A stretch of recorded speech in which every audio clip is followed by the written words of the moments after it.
Bismillahirrahmanirrahim. Assalamualaikum warahmatullahi wabarakatuh. Halo semuanya.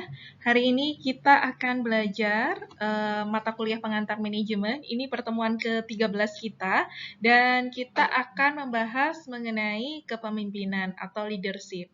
Yuk, mari kita mulai perkuliahan kita. Dan kita mulai dari belajar tentang definisi kepemimpinan. Kepemimpinan itu apa sih? Leadership itu apa? Kayak gitu.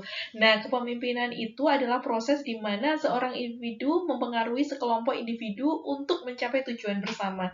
Jadi gimana seseorang itu bisa mempengaruhi orang lain untuk melakukan sebuah tujuan. Nah, itu adalah kepemimpinan.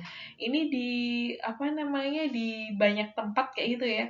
Itu tuh selalu ada nih kepemimpinan, terus training kepemimpinan. Mungkin kalau rekan-rekan di sini sering ikut organisasi kemahasiswaan gitu, biasanya juga sering ada nih training kepemimpinan seperti ini. Ini adalah model leadership, integrated model yang terintegrasi dalam kita mempelajari leadership.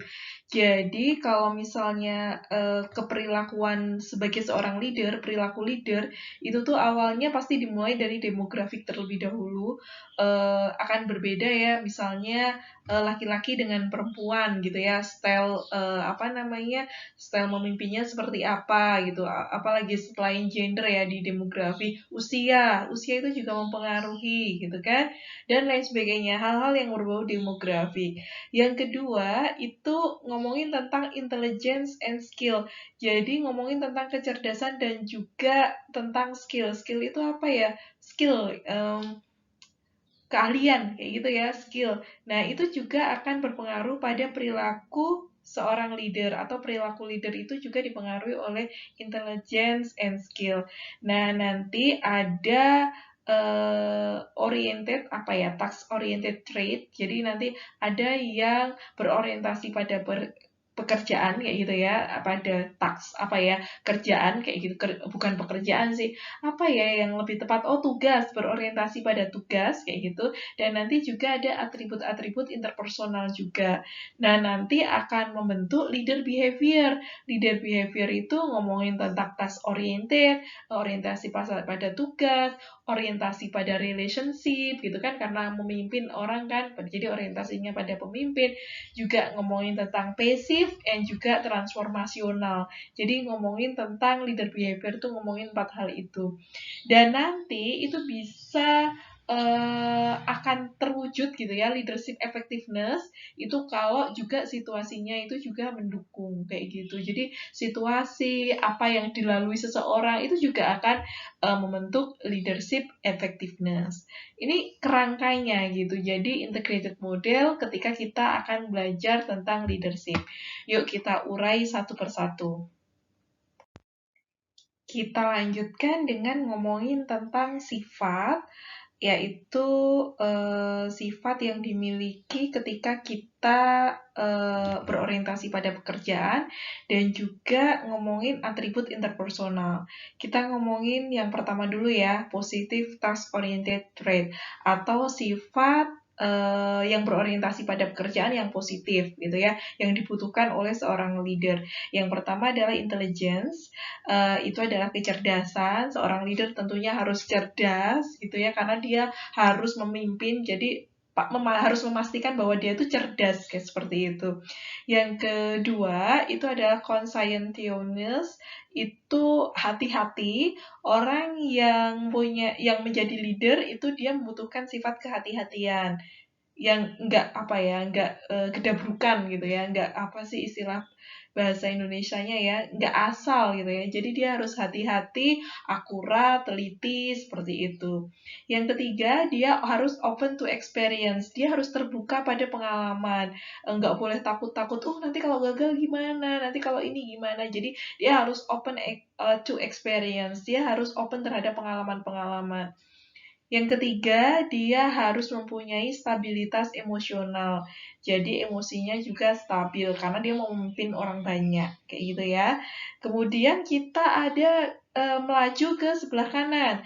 Itu adalah positif dan juga negatif interpersonal atribut. Atribut interpersonal yang positif dan negatif. Yang positif tentunya yang dibutuhkan oleh seorang leader, dan yang negatif itu yang kalau bisa dihindari gitu, dan harus dihindari kayak gitu untuk untuk menjadi seorang leader, intinya kayak gitu.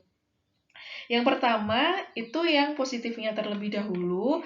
Yang pertama adalah extraversion. Extraversion itu adalah sifat, contohnya adalah talkative. Talkative itu apa ya? Interaktif sama orang gitu. Talkative, aktif ngomong, apa ya istilahnya, komunikasinya bagus lah sama orang kayak gitu ya. Terus juga energetic gitu ya, energetic apa ya, energik gitu ya, mungkin kalau bahasa Indonesianya. Terus kemudian dia juga outgoing gitu ya, easy going dan lain sebagainya. Nah, itu adalah extraversion. Tuh. Yang berikutnya itu adalah agreeableness. Jadi ada kayak keselarasan. Agreeableness tuh kalau di bahasa Indonesia ini tuh keselarasan.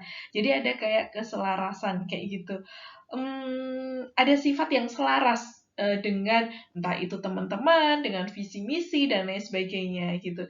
Pokoknya dia bisa diterima kayak gitu. Yang keempat, dia membutuhkan skill komunikasi.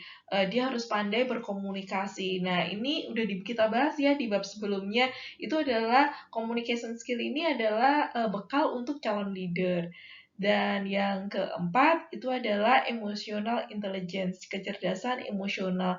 Dia harus mempunyai kecerdasan emosional. Nggak cuman kecerdasan aja, IQ aja gitu ya, tapi juga EQ, kecerdasan emosional, itu juga harus dipunyai.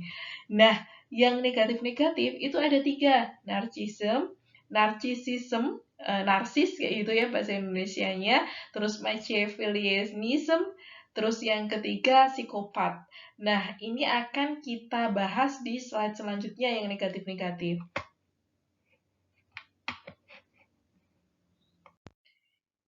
Ini adalah pembahasan yang negatif-negatif tadi. Ada narcissism, ada Machiavellianism, ada psikopat. Oke, kita bahas satu persatu ya. Dari narcissism dulu.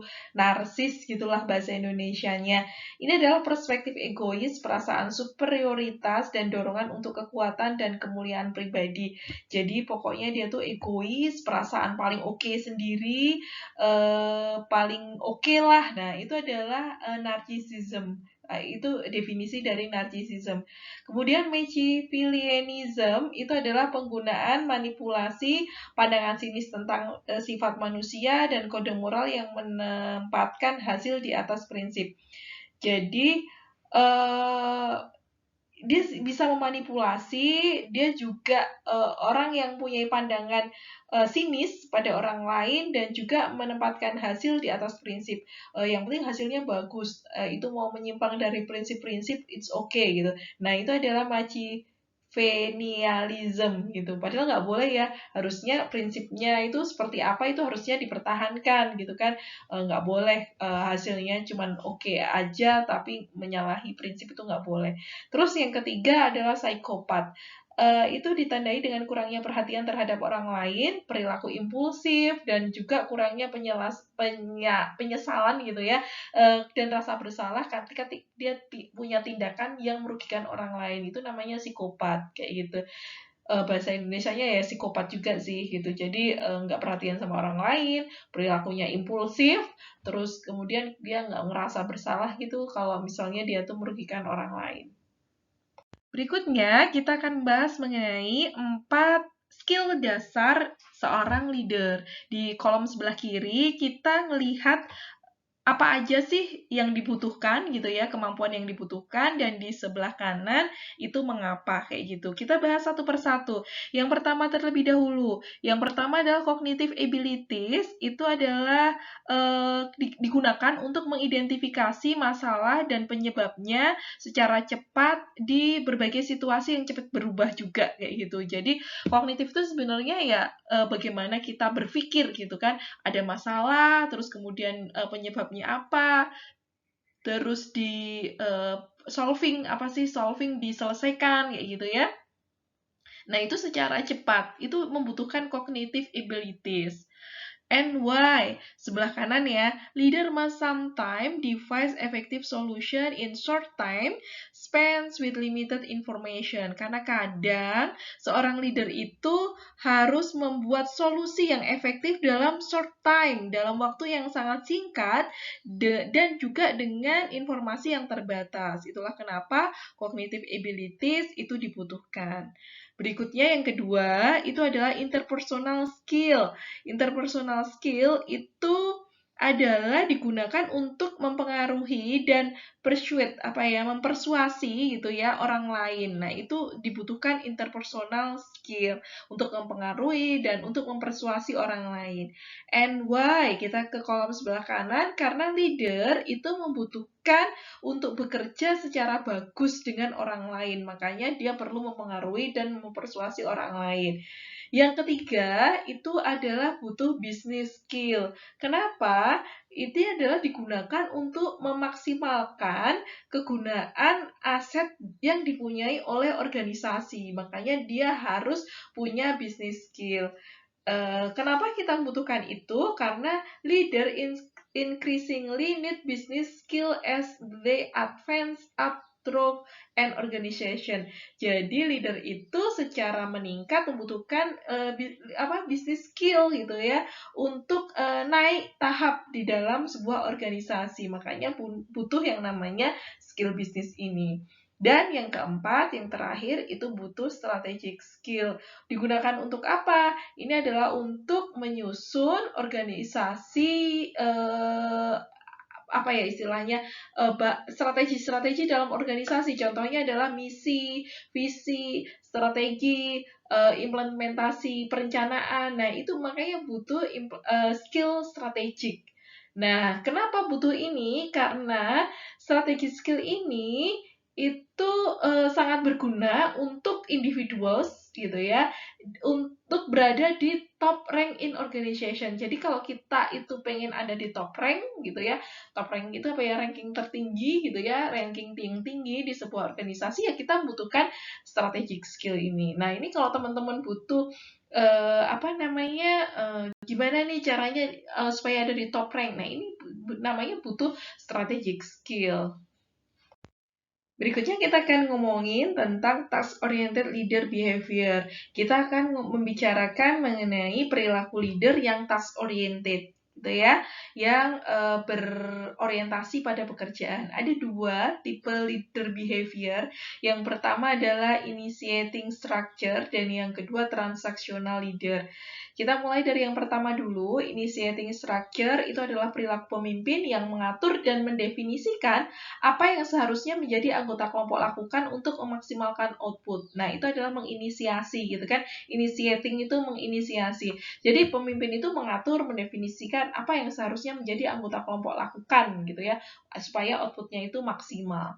Nah, ada tipe yang kedua juga, namanya adalah transactional leader. Berfokus pada klarifikasi peran karyawan dan persyaratan tugas untuk memberikan pengikut dengan positif dan dengan imbalan negatif bergantung pada kinerja. Intinya kalau transaksional, kalau kamu kayak gini ya aku akan kayak gini, kalau kamu kayak gitu ya aku akan kayak gitu. Kalau kamu positif, kamu bagus ya saya akan gaji kamu bagus. Kalau misalnya kamu nggak bagus ya saya akan gajinya nggak bagus. Itu namanya transaksional gitu ya. Ada transaksi di situ. Berikutnya kita akan ngomongin tentang leader behavior atau perilaku leader yang relationship oriented. Jadi ini berorientasi pada hubungan gitu ya, hubungan dengan orang lain kayak gitu. Karena namanya leader kan pasti berhubungan dengan orang lain. Kalau tadi berorientasi pada pekerjaan ada dua ya, initiating sama transaksional. Nah, ini kalau berorientasi pada hubungan itu ada 4. Yang pertama adalah consideration, yang kedua adalah empowering leadership, yang ketiga servant leadership, dan yang terakhir adalah ethical leadership. Kita mulai dari yang pertama terlebih dahulu ya, satu persatu. Yang pertama adalah consideration. Ini adalah perilaku pemimpin yang menciptakan rasa saling menghormati atau percaya dan memprioritaskan kebutuhan dan keinginan anggota kelompok. Jadi ini ada tipe-tipe leader kayak gitu yang consideration gitu. Jadi dia itu pokoknya menciptakan rasa saling menghormati, rasa percaya kayak gitu-gitu. Nah, itu adalah consideration. Kemudian yang kedua itu adalah empowering leadership. Jadi kemampuan pemimpin untuk menciptakan persepsi pemberdayaan psikologis pada orang lain. Jadi intinya kalau empowering itu ya memberdayakan kayak gitu. Jadi dia tipe-tipe leader gitu ya yang memberdayakan orang lain gitu. Psikologis pemberdayaan, keyakinan karyawan bahwa mereka itu memiliki kendali atas pekerjaan mereka. Terus diyakini itu bisa mendorong motivasi intrinsik. Ketika diberdayakan, itu ada pemikiran bahwa itu akan mendorong motivasi dari dalam diri dia gitu ketika diberdayakan. Ya, yang ketiga itu adalah servant leadership. Ini servant leadership ini fokusnya pada peningkatan layanan pada orang lain daripada untuk diri sendiri. Jadi pokoknya dia melayani kayak gitu, leader yang melayani. Apa kebutuhannya? Oke, gitu ya. Nah, yang keempat itu adalah ethical leadership. Ini perilaku leader yang sesuai dengan yang sesuai secara normatif yang berfokus untuk menjadi teladan yang akhlak, untuk menjadikan akhlak yang baik gitulah, untuk menjadi teladan akhlak apa ya istilahnya, untuk menjadi teladan suatu perbuatan. Jadi intinya adalah ini leadernya baik supaya dicontoh. Jadi kalau pengen karyawannya itu kerjanya baik, ya dia akan kerja dengan baik supaya karyawannya nyontoh. Ini adalah ethical leadership, cara memimpin orang berdasarkan teladan. Nah, kayak gitu kira-kira. Selanjutnya yuk kita melaju ke Q&A. Ada yangkah yang ingin didiskusikan? Kita lanjut ke forum diskusi di kelas offline ya.